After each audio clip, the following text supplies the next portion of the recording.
Hey guys, today we're gonna talk Horrorstör by Grady Hendrix. I don't know if you can see it. I listened to it on the Libby app, and I give the story about a 3.5. No, maybe a 3. Cause I liked how Grady Hendrix his writing, because he has a lot of books and certain I think it's like a couple of his books. There's one I know for certain that I didn't really care for, which was the How to Sell a Haunted House. I didn't really like that one, but his other books like were pretty good, and he has another one that's coming out this year that I'm looking forward to seeing. But he does good. He writes well. Like they don't. Each of the books don't seem like they're. They seem like they're from. To me, they seem like they're from different authors. Like they don't seem like they're on the same. From the same person. The only one that seemed that way was How to Sell a Haunted House and a guide to the Southern Guide book club. What is it? The Southern. Let me look it up really quick. The Southern Guide.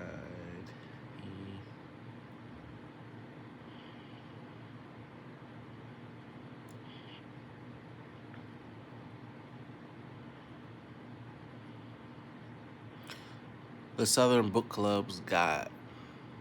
The Southern Book Club's Guide to Slaying Vampires. I like that book, but that one seemed kind of similar in a way to My Best Friend's Exorcism, which I didn't really care for. I didn't care for that one, but I did like his other book, How to Sell a Haunted House. That one was okay. It was a little that one kind of seemed kind of similar to him with the. Now that I think now that I think of it, they all seem pretty similar. But I just like his writing style, that his character development, where he in Horrorstör, Amy is the main character. She feels that her job is dead end, and she doesn't like her position, so she wants to transfer. And she doesn't really care for the manager, whose name is Basil. And Basil, they know there's like vandalism. He knows vandalism going on in this store, so he says if she stays and does this like night patrol, then he'll grant her the transfer. So Amy and Ruth that were staying, but I don't know why she agreed to it. But I guess they had to pull the plot along, and upon staying, searching the building, they run into a homeless man named Carl, who's been sleeping there the whole time and nobody knew, and they were feeling bad. We don't want to tell, but Amy already contacted the police, which is smart, and then she just went about her life from there. But now they found further into the store, they found two more employees that were there, but they snuck in to try to record paranormal activity. There, she should have just left. She just chose to stay around, and the two people decided to do a seance, and that's where everything goes downhill. So in the seance, they bring up a old like an old spirit, like he was like a dead prisoner, not a prisoner, or what are those people that guard the prison? I don't know. What is it? What's those people that what's those people that guard? Like, I can't remember what kind of spirit he was. I don't know if he was the correction officer or what you call it, or just an inmate, because he had his in the book, he possessed Carl, the homeless man, and told them that he's gonna heal them of their mental illness, and then cuts his neck, which is Carl's neck, because he possessed Carl, and there's blood coming out. They want to stop it. Basil, the manager's outside waiting on the police to arrive, which is kind of weird because this is where it seems like the police don't they're not in this they don't seem to get the frequency, because it took them like the whole entire book to arrive. And later in the book they contact them again, like, what's taking so long, and they were thinking that Amy was like being the prankster. But why they the Carl, he runs off, and they're trying to find him, and then they find a door that leads to that leads to asylum, which was that's what the building was before it became this big warehouse department store. So they find that door, and they decide to go in there to find him. And now they're all trapped with this spirit, and he has little prisoner spirits running around in this whole area. It feels like he went to another dimension. I personally don't know why they went to go search for Carl. They could have just waited for the officers to come, but they chose to do that, which made their you know made everything worse. But like through the book, you always get each chapter. The They talk about, it's like a little clip of like how they would describe each department, like the kitchen department, like, and it's pretty cool how it does, because it doesn't feel it's a scene for like everyday life. It's not just a complete horror story. It's going on during like real life, and it makes her feel.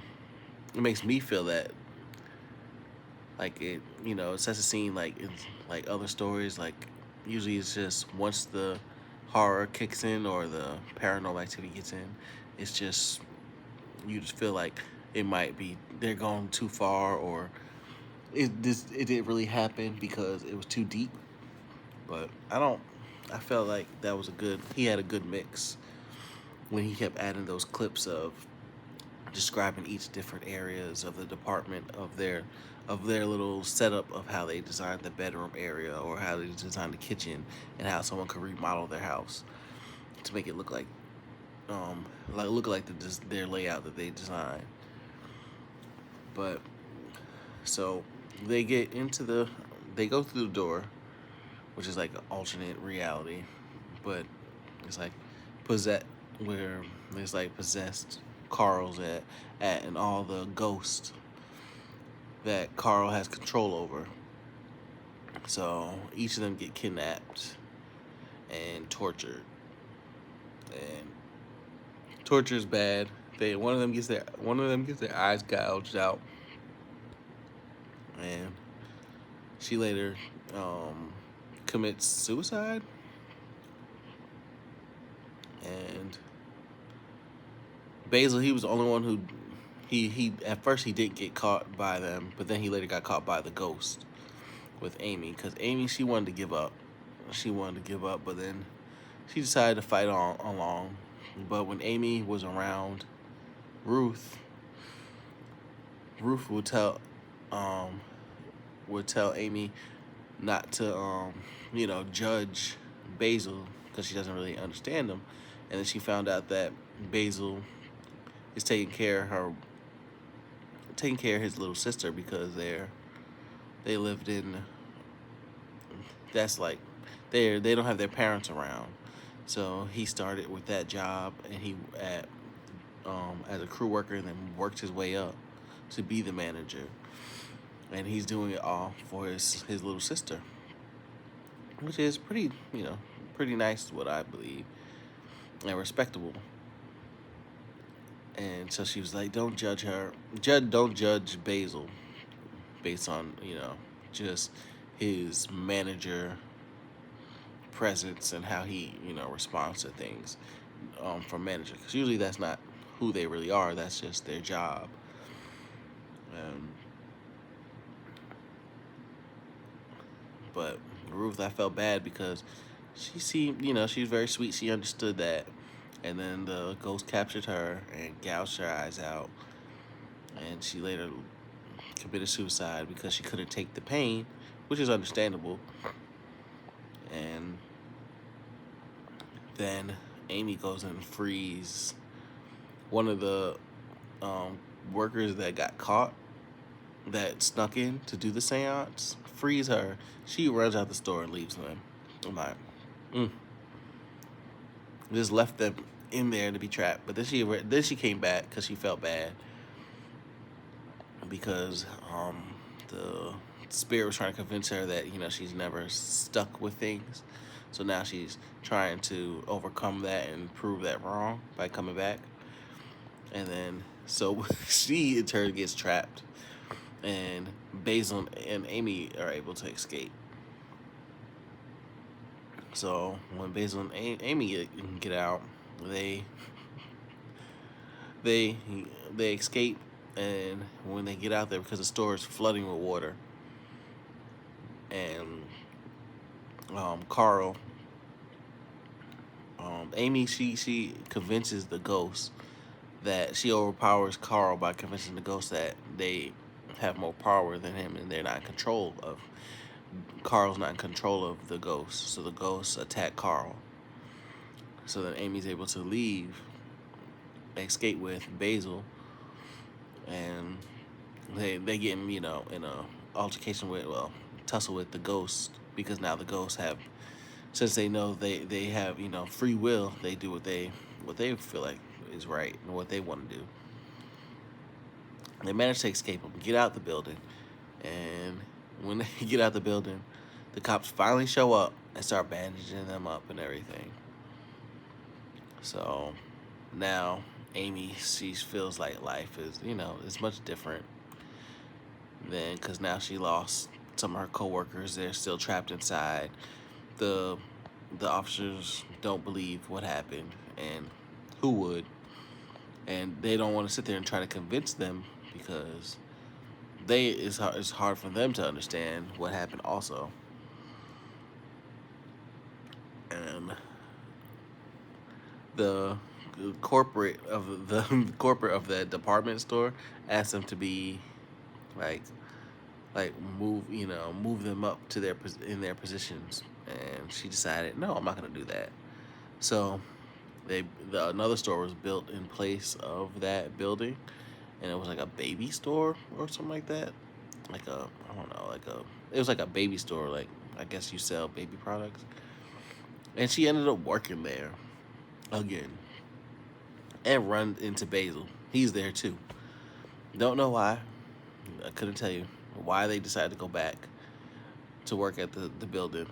But they did say that in the end, they wanted to, you know, go back through the door to try to save the other two coworkers that are still trapped inside. And but there's no telling if they survived or not, because if Ruth got her eyes gouged out, what's telling what happened to the rest of them?